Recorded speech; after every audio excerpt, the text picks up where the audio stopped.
Assalamualaikum warahmatullahi wabarakatuh.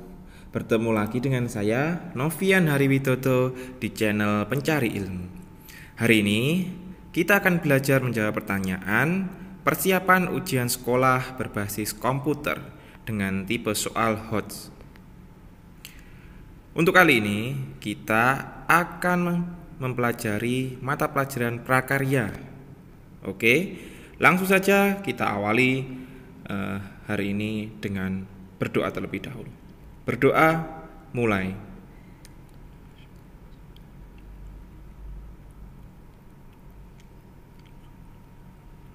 Berdoa selesai. Baik, kita baca dulu. Pilihlah jawaban yang paling benar ya. Nanti ada 25 soal yang akan kita bahas dan kerjakan. Baik, langsung saja kita menuju nomor 1. Minuman yang mempunyai manfaat menguntungkan terhadap kesehatan tubuh baik untuk mencegah, mengobati merupakan pengertian dari A. Minuman segar, B. Minuman kesehatan, C. Minuman siap saji, dan D. Minuman pelepas dahaga. Ya, dari pertanyaannya, maka jawaban yang paling benar adalah apa? Ya, benar sekali, minuman kesehatan. Oke, bagus. Kita lanjut ke soal nomor 2. Langkah-langkah pembuatan minuman segar es kelapa muda, yaitu 1. Sajikan es kelapa muda. 2. Belah kelapa muda. Ambil air kelapa, masukkan pada baskom. 3. Kerok kelapa dengan alat khusus pengeruk kelapa. 4. Masukkan es batu pada gelas air dan daging kelapa muda. 5. Terakhir campur air kelapa, air gula, kelapa muda dan aduk rata. Urutan yang benar untuk membuat es kelapa muda tadi bagaimana? Oke, kita langsung cari jawaban yang paling benar ya. Yang pertama, kalau kita lihat dari urutan tadi, yang benar adalah yang pertama, yaitu nomor 2. Belah kelapa muda, ambil air kelapa, masukkan pada baskom. Jadi ambil airnya dulu, kemudian apa? Kemudian diambil dagingnya, yaitu apa? Kerok kelapa dengan alat khusus pengeruk kelapa. Nah, kemudian setelah diambil dagingnya, baru nomor 5. Campurkan air kelapa, air gula, kelapa muda dan aduk rata. Nah, setelah itu apa? Masukkan es batu pada gelas air dan daging kelapa muda. Terakhir, sajikan es kelapa muda. Jadi jawabannya adalah D. Oke, itu ya. Nomor 3. Jenis tumbuhan, golongan tanaman padi-padian, rumput-rumputan yang dibudidayakan untuk menghasilkan bulir-bulir berisi biji-bijian sebagai sumber karbohidrat atau nabati disebut A. Makanan pokok, B. Serealia, C. Umbi-umbian, dan D. Produk pangan. Ya, di sini makanan pokok beras seperti itu ya. Dan dari keempat jawaban ini yang paling benar apa? Serealia, benar sekali. Ya, kalau umbi-umbian itu seperti ramba ya. Kalau produk pangan ya makanan-makanan yang dibuat untuk dimakan. Ya, jadi jawaban yang benar apa? B. Serealia. Lanjut nomor 4. Bahan makanan yang telah dipotong kecil atau diiris tipis kemudian dimasak dengan menggunakan sedikit minyak disebut A. Menumis, B. Merebus, C. Menggoreng, dan D. Mengukus. Jawabannya apa? Menumis itu adalah makanannya dipotong-potong kecil-kecil kemudian dimasukkan ke minyak yang sedikit. Merebus itu memanaskan air kemudian dimasukkanlah makanannya ke air tersebut setelah mendidih. Menggoreng ya, masukkan makanan ke minyak yang panas. Mengukus, memasukkan makanan, memanfaatkan uap air yang telah mendidih. Jadi jawaban yang paling benar apa? A. Menumis. Nomor 5. Bahan serat tumbuhan yang dapat digunakan para pengrajin untuk dijadikan keset. Ya, keset itu untuk membersihkan alas kaki ya, atau alat yang digunakan untuk menutupi kaki. A. Pelepah pisang, B. Lontar, C. Jerami, D. Sabut kelapa. Ya, jawabannya jelas sabut kelapa. Sabut kelapa itu serat dari buah kelapa. 6. Limbah yang berasal dari rumah tangga, pasar, restoran, dan pemukiman penduduk dinamakan A. Limbah pertanian, B. Limbah industri, C. Limbah domestik, dan D. Limbah pertambangan. Limbah pertanian itu hasil sisa-sisa kotoran dari pertanian. Industri, jadi sampah yang dihasilkan dari industri. Dan limbah domestik itu adalah sampah-sampah yang berasal dari rumah tangga, pasar, restoran, pemukiman penduduk. Dan D. Limbah pertambangan adalah hasil sisa pertambangan. Ini membahayakan. Jawaban yang paling benar apa? Ya, benar sekali. Limbah domestik. Limbah atau sampah merupakan bahan yang dibuat dari hasil aktivitas manusia maupun proses alam yang tidak memiliki manfaat. Jenis limbah tersebut diantaranya limbah plastik kemasan, limbah karet ban, limbah kain perca, limbah styrofoam, merupakan limbah yang terbuat dalam kategori A. Limbah organik basah, B. Limbah organik kering, dan C. Limbah organik keras, D. Limbah organik lunak. Limbah organik itu limbah yang dapat diuraikan ya. Basah itu yang mengandung banyak air. Kalau kering ya sedikit mengandung air. Kalau limbah anorganik itu limbah yang tidak bisa diuraikan. Bisanya untuk apa? Dibuat karya. Ya, jadi jawabannya di sini antara limbah organik keras maupun lunak. Dan di sini kita lihat plastik, ya, styrofoam itu merupakan limbah organik lunak. Jadi bisa dibentuk. Jawaban yang paling benar adalah D. Limbah organik lunak. Nomor 8. Salah satu unsur penting pada proses pembuatan sebuah produk kerajinan yaitu membuat rancangan atau desain yang dapat melibatkan berbagai aspek yang menampilkan bentuk keindahan, memiliki daya pikat, keserasian, penggarapan yang rinci. Aspek ini termasuk pada unsur rancangan apa? A. Faktor kondisi lingkungan, B. Faktor ekonomis, C. Faktor estetika, dan D. Faktor teknis. Kalau dilihat dari pertanyaannya itu mengandung unsur keindahan. Kalau unsur keindahan itu jelas estetik. Yaitu jawabannya yang benar adalah C. Ya, faktor estetika, faktor keindahan ya. Jadi untuk menarik banyak pelanggan itu membutuhkan keindahan.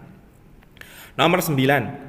Produk kerajinan yang berasal dari keahlian merangkai tali atau menyimpul tali baik 2 buah tali atau lebih sehingga menghasilkan sebuah karya kerajinan yang berfungsi sebagai benda pakai atau benda hias ya. Dan benda hias disebut A. Sulam, B. Tenun, C. Bordir, dan D. Makrame. Kalau sulam itu membuat hiasan di atas kain. Kalau tenun itu merajut ya benang-benang. Bordir itu juga menghias kain dengan alat. Dan yang paling benar adalah makrame. Makrame itu simpul seperti biasanya digunakan di ekstrakurikuler pramuka. Ya, jawaban yang paling benar adalah makrame. Oke ya. Kita cek jawaban sudah dijawab. Selanjutnya nomor 10. Pengolahan limbah organik maupun anorganik memiliki kesamaan prinsip yaitu 3R. 3R itu apa anak-anak? Reduce, reuse, recycle. Yang artinya tindakan meminimalisir sampah yang dihasilkan dalam proses produksi kerajinan, memilih barang-barang yang bisa dipakai atau digunakan kembali. Dan prinsip mendaur ulang adalah, jadi ini meminimalisir sampah yang hasil produksi kerajinan dan memilih-milih barang yang bisa dipakai lagi. Dan di sini reduce jawaban yang paling benar. Kalau reuse itu menggunakan barang lagi. Kalau recycle itu mengolah barang yang sudah tidak bisa digunakan menjadi bahan yang dapat digunakan. Ya, kalau reusal itu tidak jelas ya. Jadi jawaban yang paling benar apa? Reduce.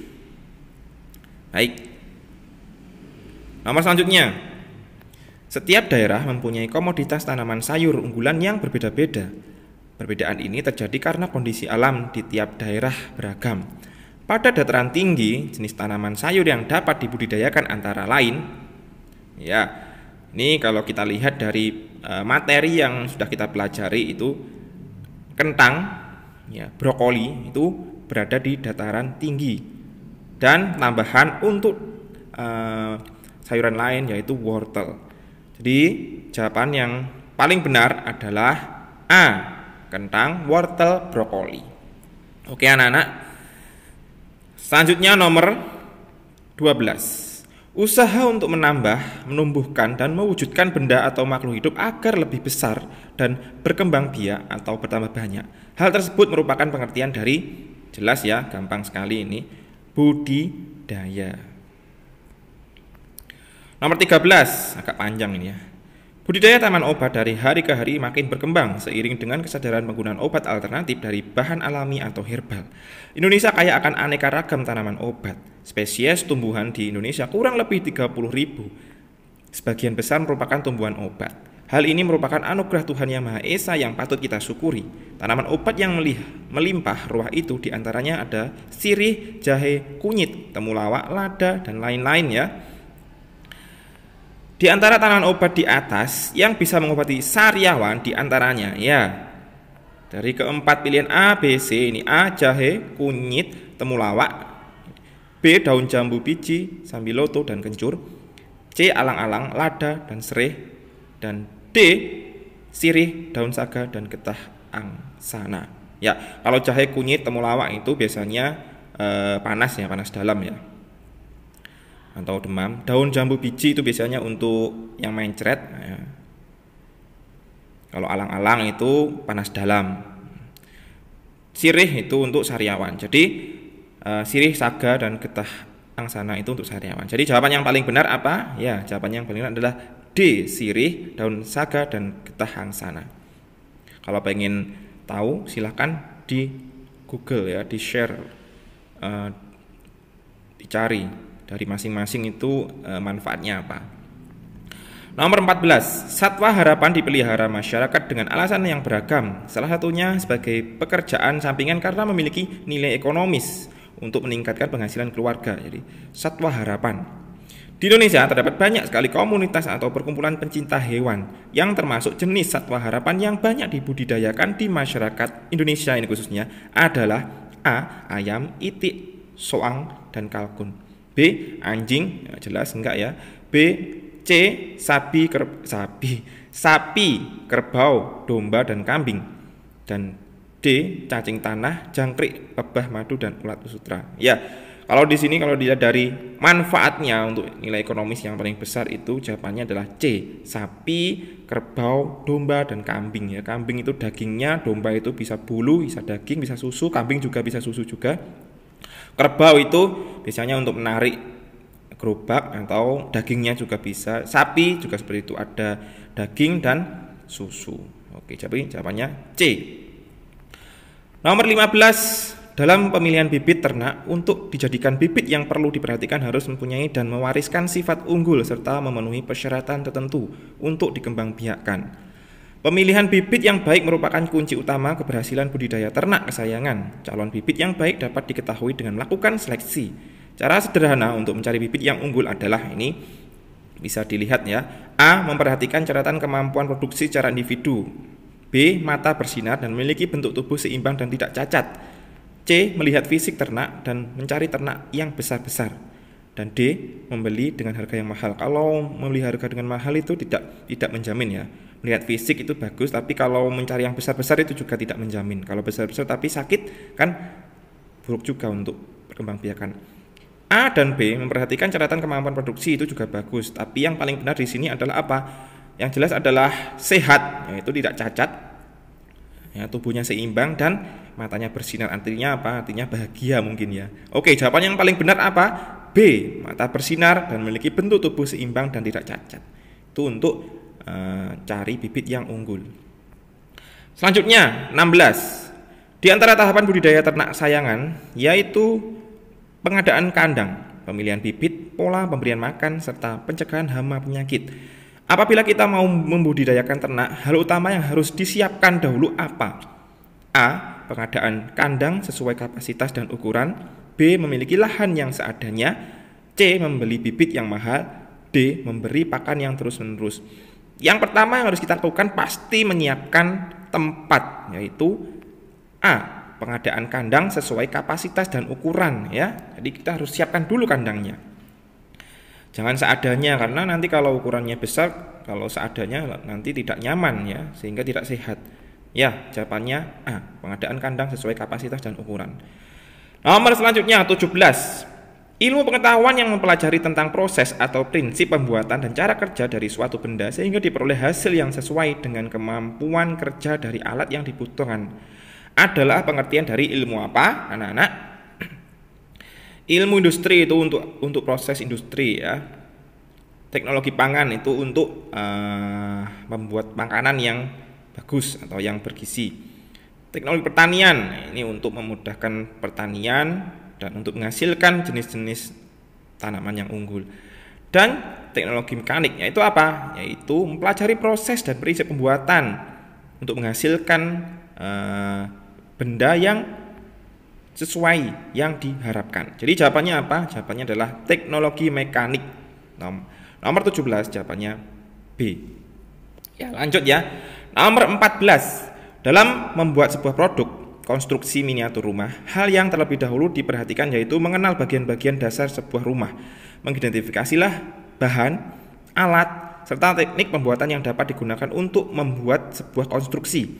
Dengan memperhatikan prosedur pembuatan dan keselamatan kerja serta potensi yang ada di lingkungan sekitar. Pada umumnya, Pada umumnya, sebuah rumah mempunyai 3 bagian rumah. Bagian yang berfungsi sebagai pelindung dari panas dan hujan adalah A. Bagian samping rumah, B. Bagian atas atau penutup rumah, C. Bagian bawah dasar rumah, dan D. Bagian tengah ruangan rumah. Kalau untuk tutup, ya, jadi yang jelas adalah apa? Bagian atas atau penutup rumah. Jawabannya B. Oke ya. Selanjutnya, secara umum proses penjernihan air berguna untuk menghilangkan zat pengkotor ya, atau zat kotor atau untuk memperoleh air yang kualitasnya memenuhi standar persyaratan kualitas air. Yang tidak sesuai dengan proses tujuan penjernihan air adalah yang tidak sesuai ya, menghilangkan gas, larut dan rasa tidak enak itu sesuai, membasmi bakteri, patogen juga sesuai, memperkecil sifat air yang menyebabkan kejadian endapan keruh airnya ya, itu sesuai. Pemberian kaporit dengan dosis yang banyak, nah ini tidak sesuai ya, karena kaporit itu juga tidak baik. Jadi jawabannya apa? Jawabannya D. Pemberian kaporit dengan dosis yang banyak. 20. Alat komunikasi mengalami perkembangan seiring dengan kemajuan bidang ilmu pengetahuan dan teknologi. Berdasarkan rentang waktunya, media komunikasi dibedakan menjadi alat komunikasi masa lalu kuno dan alat komunikasi modern. Alat komunikasi kuno yang masih ada di lingkungan masyarakat saat ini adalah A. Kentongan, B. Radio, C. Televisi, dan D. Surat kabar. Dari keempat ini yang paling kuno itu kentongan. Radio, televisi, surat kabar itu sudah modern. Jawabannya apa yang benar? Ya, benar sekali. Jawabannya kentongan. Kalau pengen tahu gunanya kentongan apa dan bagaimana caranya menggunakan, silakan dicari di Google ya. 21. Pemasangan instalasi listrik di rumah tinggal tidak dilakukan sembarangan karena berhubungan dengan keselamatan jiwa dan kenyamanan. Listrik sangatlah dibutuhkan untuk kebutuhan sehari-hari, oleh karena itu peralatan listrik seharusnya mempunyai standar yang telah ditentukan. Komponen listrik yang berfungsi sebagai muara hubungan antara alat listrik dan aliran listrik adalah disebut adalah A. Saklar, B. Kabel, C. Stop kontak, dan D. Steker. Ya, jawabannya kalau saklar itu untuk mematikan, menghidupkan ya. Kabel untuk alirannya. Dan jawaban yang paling benar di sini adalah C. Stop kontak. Ya, stop kontak itu muara listrik. Nomor 22. Listrik merupakan sumber energi sekunder. Listrik bisa didapat dari konversi sumber energi lain seperti batu bara, energi nuklir, dan matahari. Siapakah yang pertama kali menemukan bola lampu? Jawabannya jelas ya, Thomas Alva Edison. Nomor 23. Peralatan listrik yang digunakan dalam tahapan pembuatan papan instalasi listrik menggunakan saklar di rumah tinggal adalah sebagai berikut. A. Obeng, pisau, dan gunting. C. Cutter, gergaji, dan palu. C. Pisau, gunting, dan lem. D. Lakban, pisau, dan palu. Untuk diketahui tadi saklar itu untuk mematikan dan atau untuk memutus dan menyambung aliran listrik ya, yang biasanya di dinding. Jadi yang pertama adalah obeng. Jelas obeng pasti dibutuhkan karena itu ada murnya ya. Pisau biasanya untuk apa? Untuk memotong kabel atau solasi biasanya ya. Gunting juga bisa untuk memotong kabel ya. Jadi jawabannya apa? Jawabannya A. Obeng, pisau, dan gunting.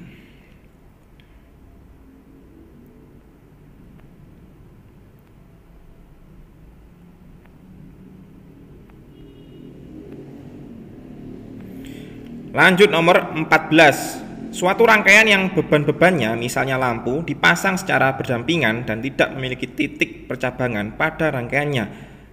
Wacana di atas merupakan pengertian dari, jadi di sini rangkaiannya beban-bebannya itu dipasang berdampingan dan tidak memiliki titik percabangan, jadi tidak bercabang. Ini artinya jelas ya, ini rangkaian seri ya. Kalau paralel itu memiliki titik cabang, jadi jawabannya rangkaian seri. Nomor terakhir, nomor 25. Energi listrik dimanfaatkan untuk berbagai keperluan di rumah. Energi listrik biasanya digunakan untuk penerangan.